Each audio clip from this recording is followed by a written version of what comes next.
สวัสดีค่ะข้าวหมากข้าวปั้นสองพี่น้องนะคะวันนี้นะคะข้าวหมากก็จะมาเล่นเกมทำเค้กหรือว่าขายอาหารนะคะค่ะเกมเค้กนั่นเองนะคะเราไปเล่นกันเลย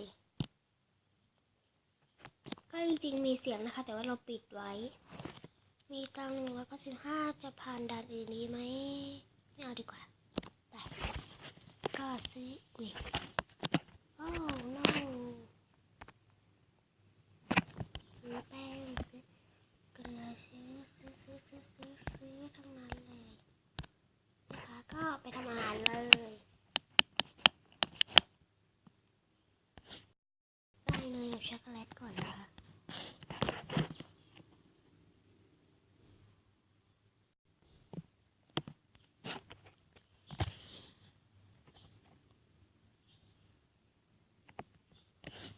ใส่ไข่ใส่กลิ่นแล้วก็ใส่น้ำตาลนะคะใส่กลิ่นแล้วก็น้ำตาลคือเวลาเข้ามาแคสเกมทีไรนะคะก็คือเสียงไปก่อนแล้วภาพค่อยไปทีหลังนะคะ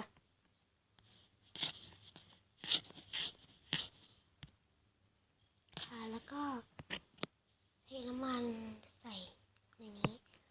เพื่อจะไม่ให้เป็นเทนิดเดียวหรือเปล่าคะแล้วเพื่อจะไม่ให้เค้กของเรานะคะติดในถาดนะคะ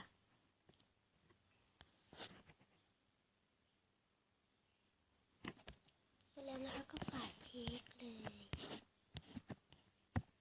คือมันไม่ใช่เค้กนี่มันเป็นบราวนี่หรือเปล่า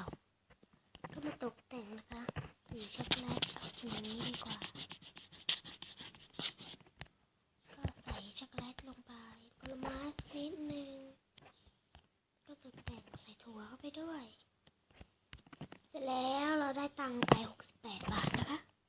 คือโฆษณาบ่อยจังเลยนะการมีตังค์อยู่221แล้วผ่านด่านอื่นเป็นคัพเค้กดีกว่าได้แล้วคัพเค้กเราจะมาทำคัพเค้กนะคะนี่นะคะทำไมบางคนถามว่าทำไมส่วนผสมซื้อแค่อย่างเดียวก็คือน้องก็ปั้นเล่นนะคะแล้วก็ซื้อไว้แล้วหลายอย่างเลยนี่นะคะก็อย่างเช่นนมนี่นะคะนมก็ซื้อไปทั้ง15 อันนะคะคือ15 ขวดคือโอ้โหค่ะก็เทนมลงไปเลยนะคะก็ต้มนม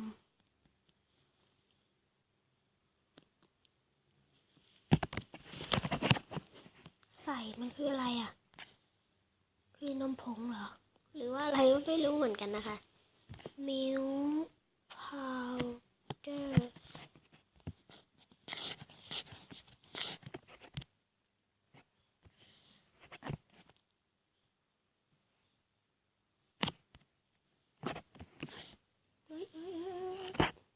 อ้าวตลอดเลย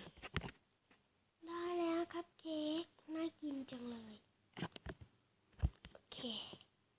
ก็ได้แล้วตกแต่งด้วยไอศครีมแสนอร่อยไอศครีมใส่ตรงไหนดีใส่ตรงนี้แล้วกันนี่ก็ตรงนี้น่ากินนะคะวิปครีมไม่ใส่นะคะใส่เป็นผลไม้ด้วยค่ะมีเชอร์รี่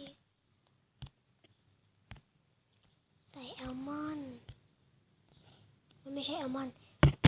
อะไรเม็ดมะม่วงหิมพานต์ได้42 บาทนะคะได้แล้วนะคะโอเคตรวจให้สักหน่อยได้กี่คะแนนดีให้ไปเลย10 เต็ม 10นะคะเซ็นบา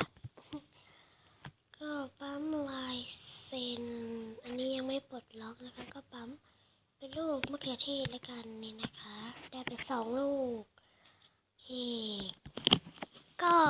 อย่าลืมกด subscribe ด้วยนะคะวันนี้นะคะก็มาขอลาไปก่อนบ๊ายบาย